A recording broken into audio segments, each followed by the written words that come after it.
America's #1 national television program on Asia. The Longhouse of Borneo. Up until recently, this wasn't a place you would want to visit, much less live in. In fact, you would have been lucky to come out alive, because the people here, the Ebans, were not only great warriors, but also, yes, headhunters.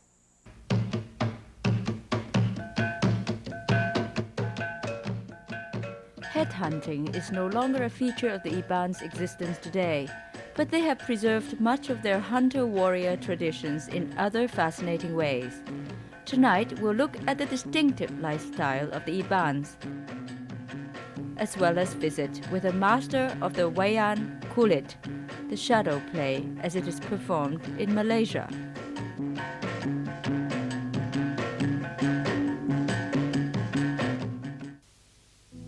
Thailand, brilliant in so many colorful ways.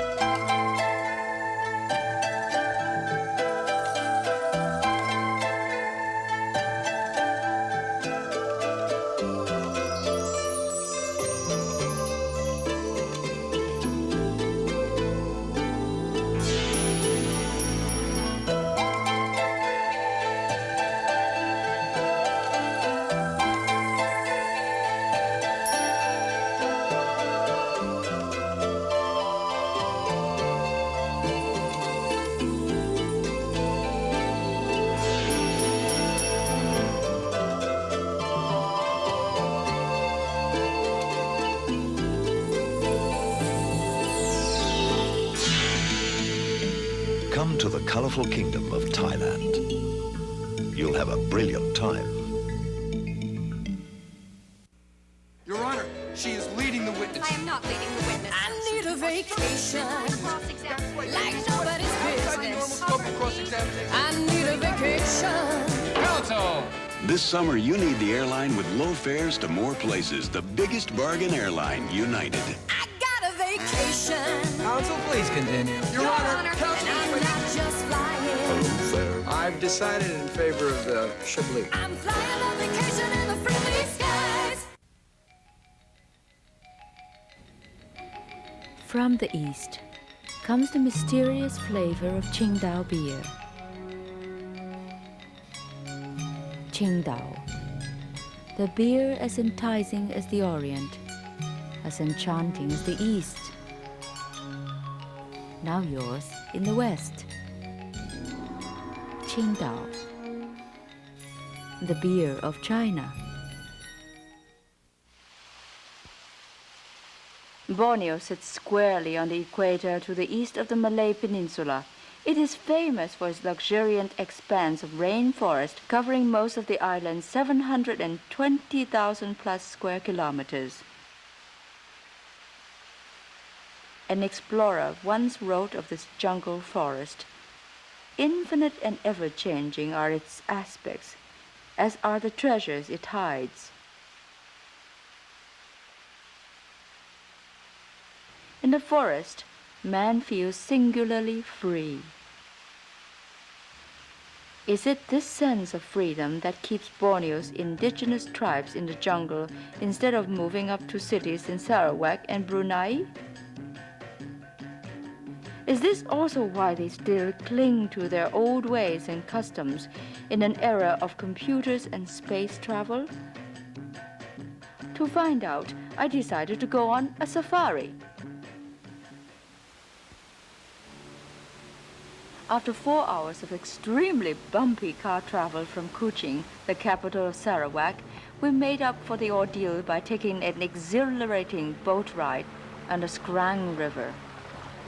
These long boats, most of them motorized now, are made from different blends of hard and softwood.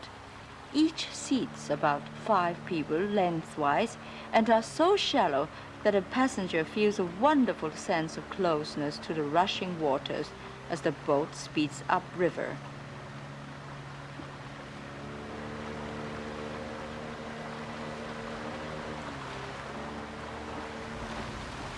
Upon arrival at our destination, I was greeted by a vigorous 65-year-old man whose body was covered with tattoos, even his neck.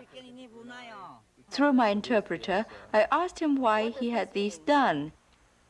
He told us that among the Iban, tattoos are symbols of bravery, a test of the ability to withstand pain. Then I asked about his ears. He told us that he had his ears pierced when he was just about as old as these children here. Through the years, he wore heavy earrings which pulled his earlobes down, producing these holes, which are considered marks of beauty.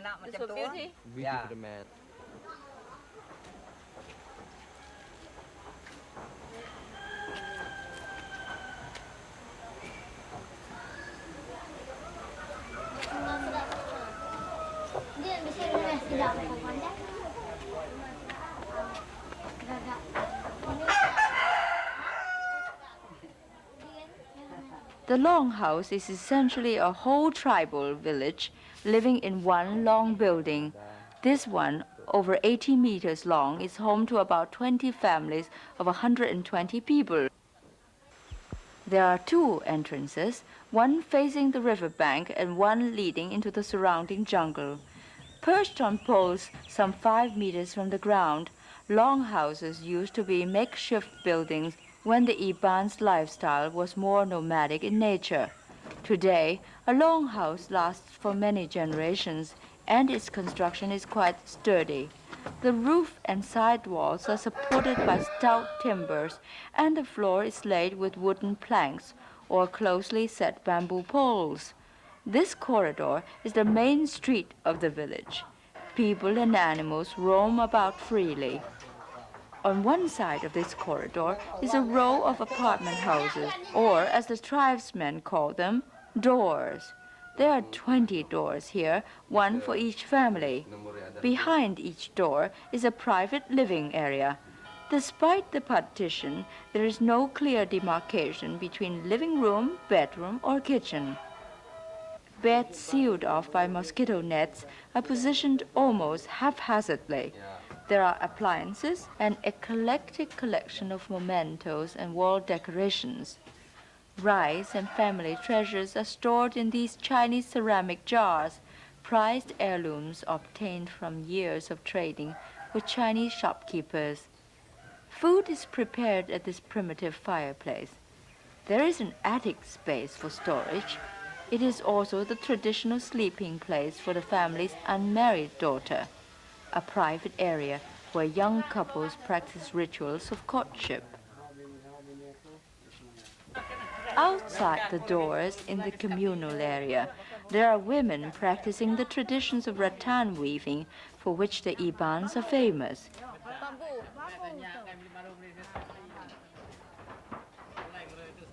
Our interpreter told us that the outer green layer, which is too brittle, is first removed from these sections of bamboo.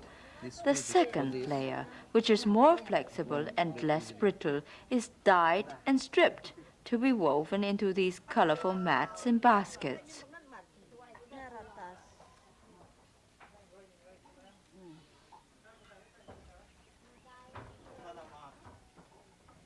Throughout the day, people return from the fields with harvested sacks of rice. The grain is brought out to a terrace area which stretches across the full length of the longhouse.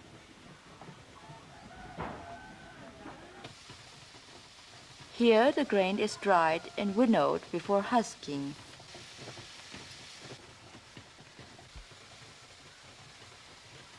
In spite of other cash crops under cultivation, rice remains the main source of the Ebans' livelihood.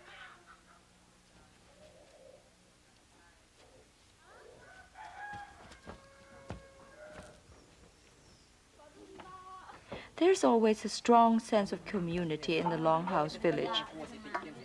A villager has gone on a hunt with a neighboring longhouse and returned with a sizable chunk of a 200-pound wild boar. He shares the prize meat with his family and friends and sells the rest to other families. The going rate for wild boar today? 4 Malaysian dollars per kilo, or $2. I don't know if blowpipes were used in the hunting of that wild boar, but I doubt if the clay pellets this Eban is using would stop even a domesticated pig. Traditionally, these darts he is shooting would have poisoned tips, but now it's only a matter of target practice. The blowpipe hunt didn't yield much of a catch, so now he takes us fishing.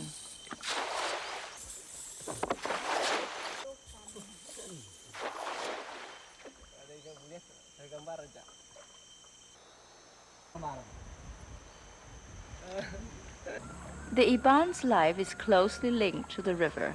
Aside from the fishing, the river offers the only means of travel to nearby villages and trading posts.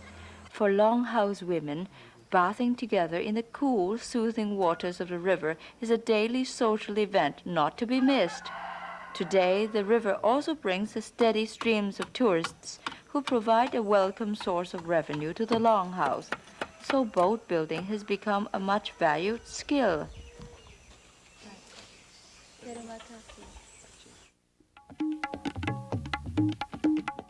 Next, a visit with the longhouse chief. Good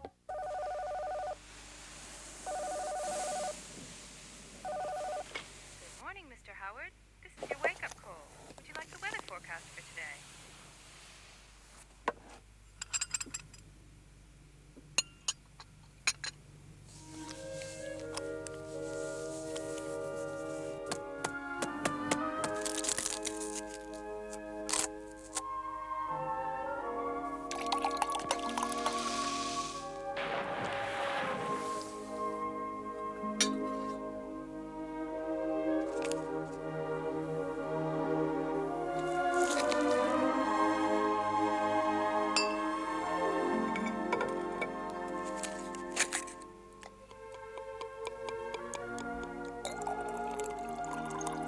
When you hear the sounds of style, the words Regent International Hotels can never be far behind. Viewers of Looking East can now win a free trip for two to the tropical paradise of Malaysia. This free package includes a round-trip flight on Malaysian Airlines system from Los Angeles to Kuala Lumpur and back, first-class hotel accommodations in the capital city of Kuala Lumpur, the enchanting island of Penang, and the exotic East Coast. Plus all domestic transportation and guided tours courtesy of the Malaysia Tourist Office.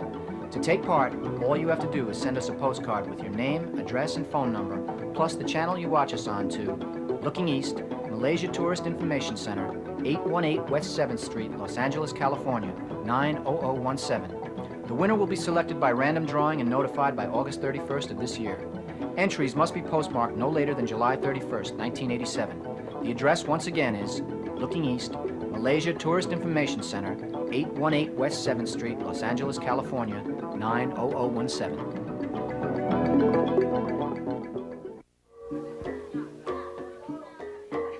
At night, the long corridor of the longhouse undergoes yet another transformation. It is now the village square, where the natives peddle their wares to visitors in a kind of makeshift flea market. Since there is no electricity in the longhouse, the festivities are lit by kerosene lamps. I met the headman of the longhouse. This chief inherited his position from his father 6 years ago. He is paid by the government to officiate at weddings, legal disputes, land appropriations, and he is even in charge of dividing among his people gifts brought by visitors, such as these chocolates and cigarettes we brought with us. Soon, the flea market gives way to a program of music and dance. A shot of rice wine for fortification, and our blowpipe expert launches into a traditional warrior's dance. His headdress is made up of feathers from the sacred bird, the hornbill, which is the state symbol of Sarawak. Next up is a group ceremonial dance celebrating the harvest. This elaborate headdress is made entirely of silver and is supposed to symbolize the beauty of the village. And this garment of pendants, worn over the traditional sarong, is made up of Chinese silver coins. When asked her age, This woman told us she couldn't remember how old she is, but no doubt she must have been quite a beauty in her time.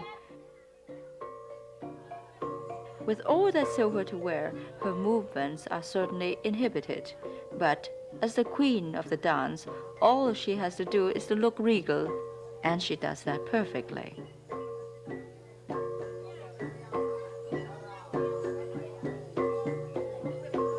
Next morning, I asked the chief what he thought was the future of the longhouse. It all depends on the people. As Eban, most of us continue to live in the longhouse. We work and we make repairs to keep it strong. So the future depends on the people.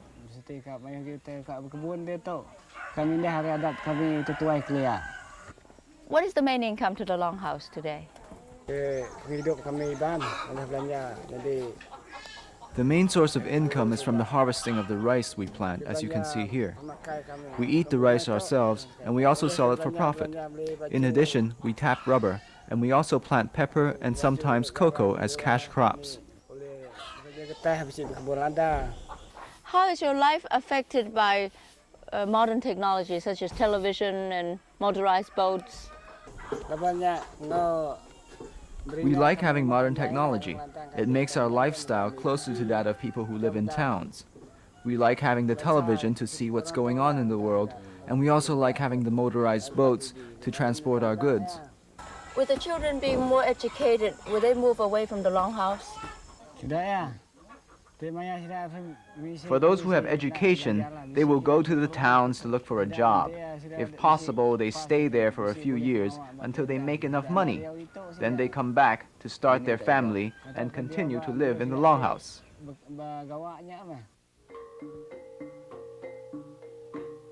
In spite of what he said, we saw mostly old people and children during our stay at the longhouse. Perhaps the young men in their late teens and 20s were all out laboring in the fields, or perhaps they had been lured to the big city by what they had seen on television. So maybe they were on expedition not to hunt for heads, but for hard currency.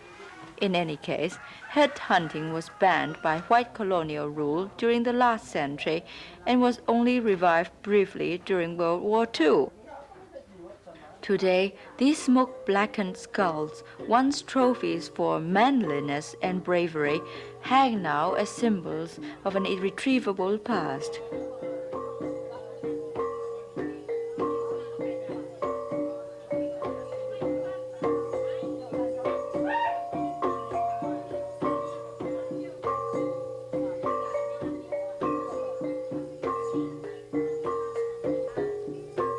And the future of the longhouse rests with the dreams and visions of these very young Ebans.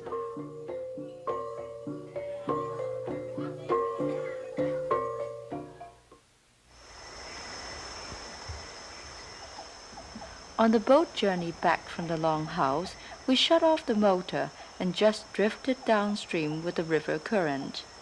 As the jungle forest sailed past us, our senses were filled with the sights and sounds of the serene paradise existing today as it must have thousands of years ago.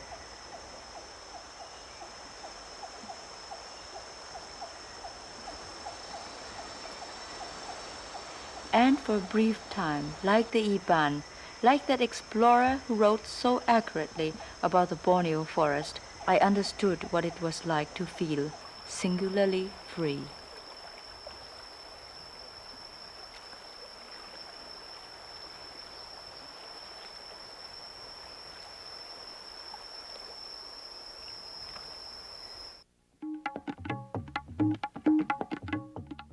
Next, a master of mysteries.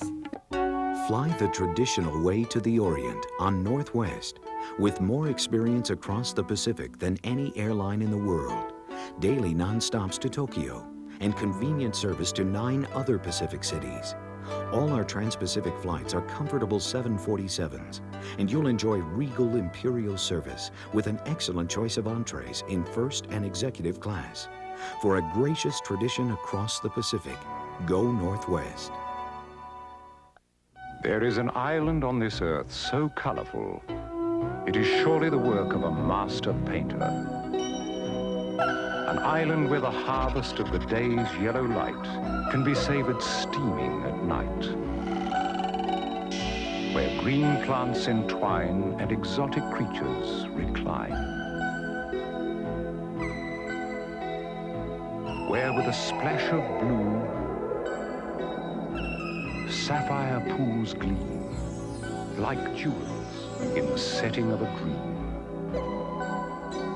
An island where in every drop of gold there's a romantic tale to be told. And with every purple shade a stunning bargain can be made. An island where the red streak renders the image complete. Singapore, the most surprising tropical island on Earth. China today. Experience the excitement and wonder with CAAC, the national airline of the People's Republic of China. CAAC flies to China more frequently than any other airline, with non-stop service from San Francisco.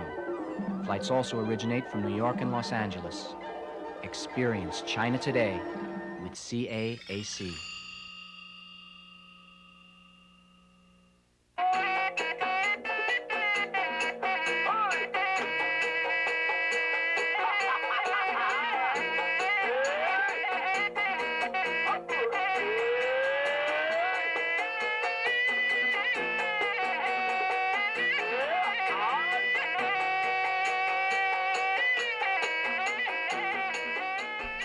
The shadow play, or wayang kulit, is a theatrical tradition that has been around for almost 1,000 years in Thailand, Cambodia, Laos, and Java. Its history in East Malaysia may be shorter, but nevertheless, it is still amazing how this primitive art form has managed to retain its popularity in the age of laser discs and satellite broadcasting.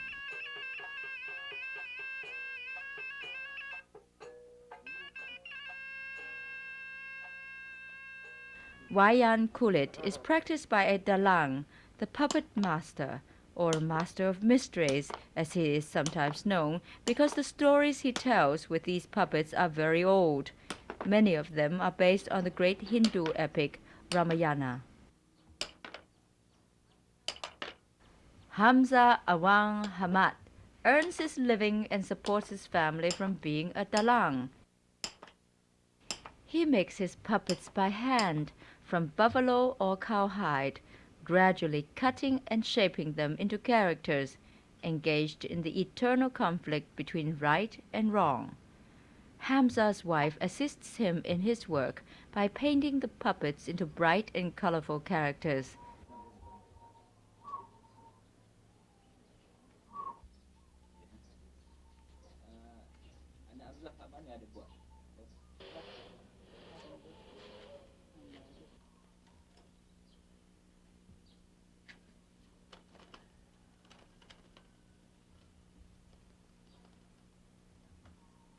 Then their arms and mouths are tied in such a way that they can be manipulated to move and talk.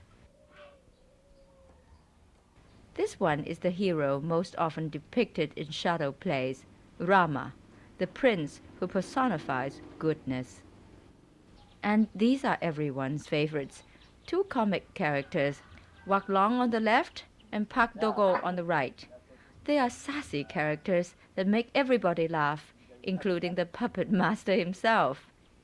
It's not easy being a dalang these days when you have to lure the young people away from their TVs at home to watch a shadow play. Even so, Hamza is confident that when he has the play all set up, it will still draw a crowd. The first thing to attract them is the playing of the musicians, who use a variety of gongs, drums, and cymbals. The stage itself is a simple wooden platform set up in a field near a village. The front is covered by a white cotton sheet, which is used as a screen for the play. A lamp behind the sheet is used to cast the shadows. Before the turn of the century, the light was made by burning a wick of raw cotton dipped in coconut oil in a bowl. Today, the light is provided by a low-powered electric bulb. Hamza doesn't have an easy job, and he has to be quite versatile, playing all the roles: singing, laughing, crying, teasing, threatening, and conducting the musicians, all the while manipulating the puppets. And a performance like this can go on for 5 or 6 hours.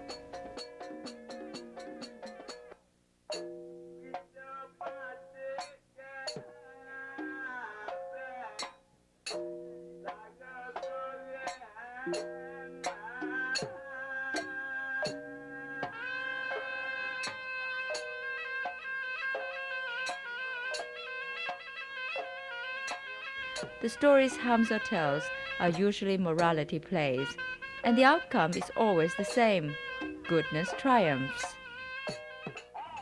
With that type of predictability, the box office appeal, if you will, depends entirely on the storytelling and performing ability of the Dalang. On his shoulders rests the future of this 1,000-year-old theatrical tradition.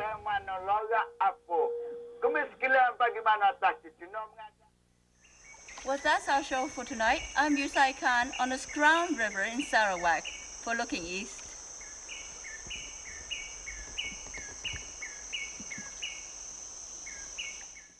Air transportation to Singapore provided by Air Canada, to China by CAAC, to Malaysia by the Malaysian Airlines System, and to Thailand by Thai Airways International. Hotel accommodations provided by the Regent of Bangkok and the Singapore Hyatt.